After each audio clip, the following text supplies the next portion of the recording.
That is a good one, though, because Aaron Rodgers and Devontae Adams had a great deal of success together in Green Bay. You probably missed that guy being out there at the wide receiver spot. Might have been able to help him. Might have missed him a little And bit the inverse is probably true, too. Probably.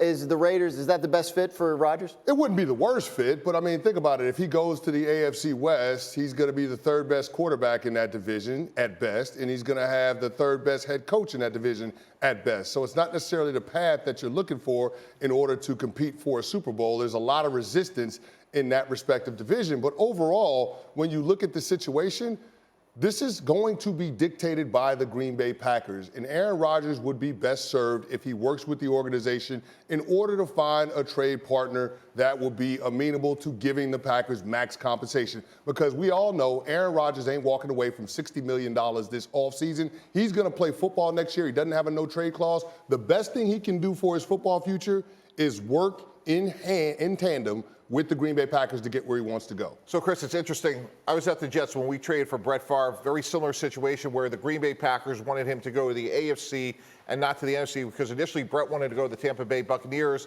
because of his familiarity with then head coach John Gruden. It actually worked out pretty well for us. We got a little bit short there due to a shoulder injury, but beyond that, the trade worked out well for us.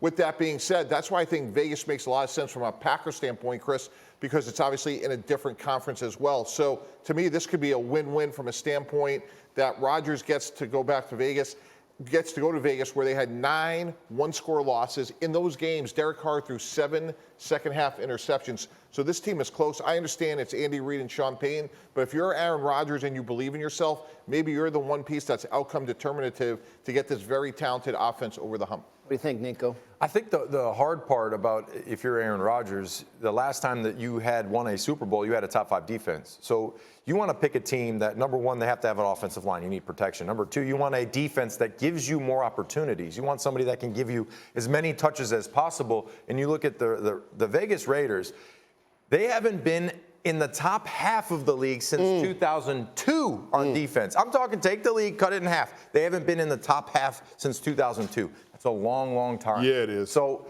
if you're Aaron Rodgers, you have to take in a lot of different variables here. And number one, if your defense can't get off the field, it puts a lot of stress on the offense. Yeah, a lot has to happen before we can be talking about really what team, right? I mean, he has to decide whether he wants to play at all, right? He's still holding back on that decision. And then the Packers, like, what's involved in that deal if they do decide to trade him? And Dan, ironically, I'll go back to the Brett Favre situation with us, which is we made that trade in August. So in theory, you want to get this trade done as soon as possible because if you're the Raiders or let's say the Jets, you don't want to wait around post-June 1st to know if you have a quarterback. So you need to have alternative plans. But it is a 3-way transaction. He has to say that he wants to play. He has to say that he wants to be traded. And then Green Bay and either, let's say, the Jets or Vegas, they have to come up with compensation, which I think you could work out. We had, in our trade with the Packers at the time, conditions. It was a 3rd-round pick that could go up based on play time and performance. And then, obviously, we know that the contract's roughly $58 million, and the team may convert part of that to sign bonus. So it is a 3-team transaction. But as you know, Dan, it would be better for Green Bay to do it after June 1st, and that's where the team receiving Aaron Rodgers could be in a little bit of a bind because I don't think they're going to want to wait that long. To be specific, if they trade him before June 1st, it's about a $40 million dead money cap hit for this year, and if they wait till after, it's about $16 million. So that could make a difference. I mean, if you're the Raiders or the Jets or any of these teams, like, is it worth waiting till after June 1st?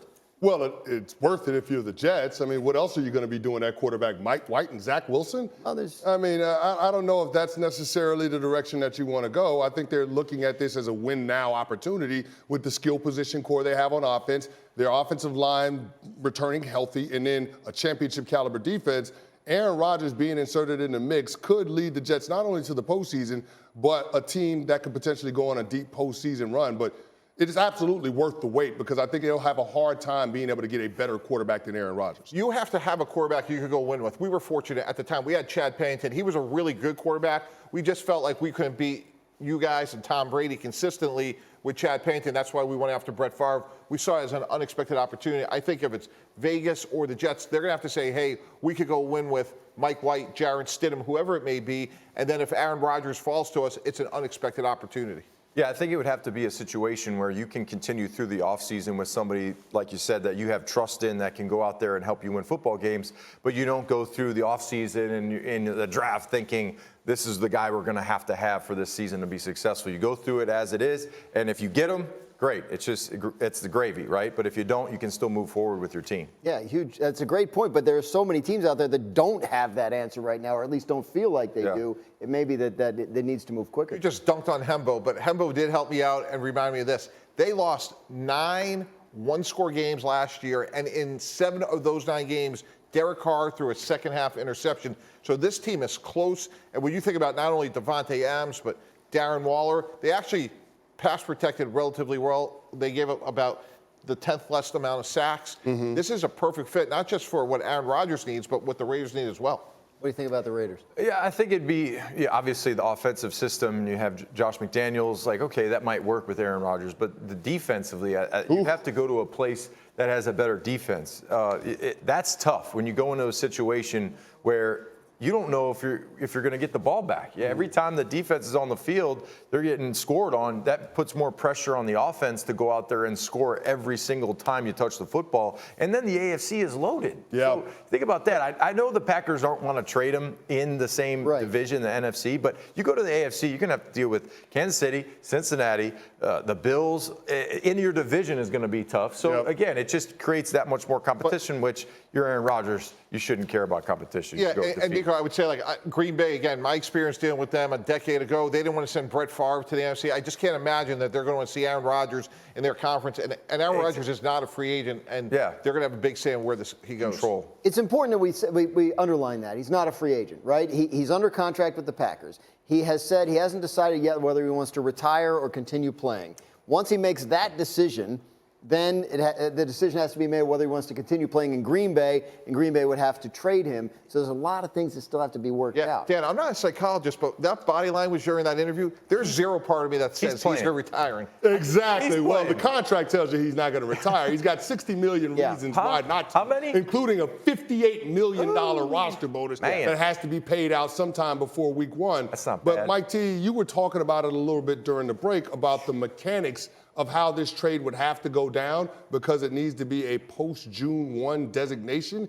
And so teams that have a lot of draft capital this year might not necessarily be at the forefront of that list because the draft is going to happen before this trade should technically take place. And so I think there's just a whole field of teams that we haven't even considered talking about that are going to be in the mix for Aaron Rodgers. They have an incumbent candidate that they're okay with going into the season, but if they can upgrade to a quarterback like Rodgers, they would absolutely do that later in the offseason. Who do you have in mind? The Miami Dolphins.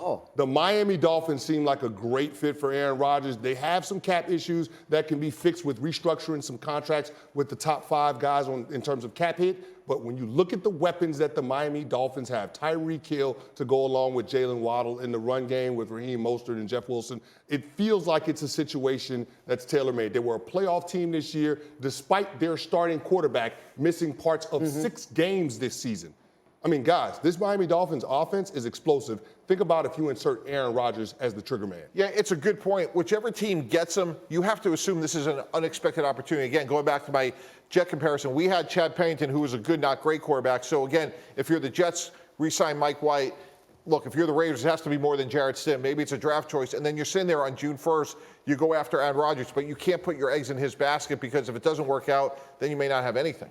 Yeah, what do you think? I like the Jets. I think that situation, you got a great defense, you got a lot of equity in the draft. They can still go and get some people.